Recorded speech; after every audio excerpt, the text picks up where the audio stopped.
नमस्कार आपण मानक कहुला कि शिशु सेविकार नोटिफिकेशन अगस्ट 30 सुधा बाहरी जीव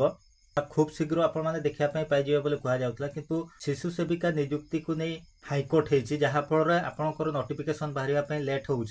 तो कारण थिला कौन ना आपंकर जो अण प्रशिक्षित आउ अण तालीम प्राप्ति मानक शिशु सेविका पदवी नियुक्ति करने जो नोटिफिकेशन सरकार काढ़ी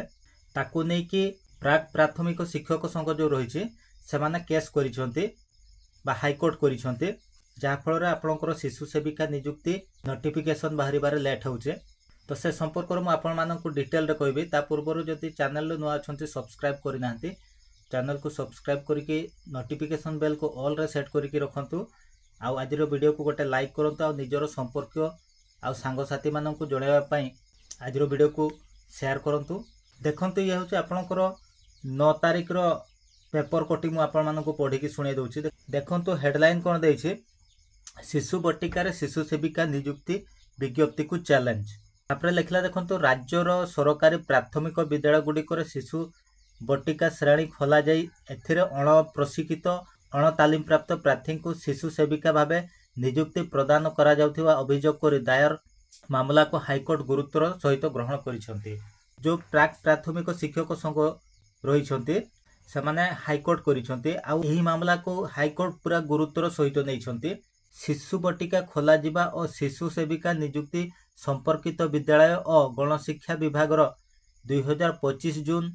30 और अगस्ट 8 विज्ञप्ति विरोध में दायर मामला को हाईकोर्ट विचार पाई ग्रहण करी नोटिस जारी करिसेंती आपनकर गवर्नमेंट जो दुईटा नोटिफिकेशन काढ़ी जून 30 और अगस्ट 8 रे से नोटिस बाबद मामला को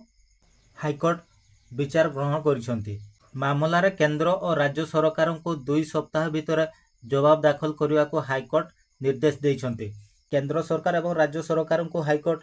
2 सप्ताह भीतर जवाब मागी जस्टिस दीक्षित कृष्णा श्रीपद को नहीं गठित खंडपीठ दिव्यालोचन महांत और अन्य 18 जनों आवेदन शुणाणी कर एपरी निर्देश प्रदान करिसेंती सेप्टेम्बर 25 को मामलार परवर्ती शुणाणी पई धार्य कराଯାଇଛି मामलार विवरणी प्रकाश जे जातीय शिक्षा नीति 2020 लागू पर राज्य में 6 वर्ष कम बयसर शिशुओं गत 2025 जून 30 रे विद्यालय और गणशिक्षा विभाग विज्ञप्ति अनुसार शिशु बटिका वर्ग खोला जाइथिला 2025 अगस्त रे विज्ञप्ति अनुसार शिशु बटिका शिशु सेविका नियुक्ति संक्रांत एक विज्ञप्ति जारी होइथिला एही श्रेणी रे नाम लेखाउथिबा शिशुओं जत्न तथा मूलदुआ शिक्षा प्रारंभिक बाल्यावस्था जत्न और शिक्षा ईसीसी रे प्रशिक्षण प्राप्त को शिशु सेविका भावे नियुक्त करा न जाई अण प्रशिक्षित तथा मैट्रिक पास करिनथिबा प्रार्थी को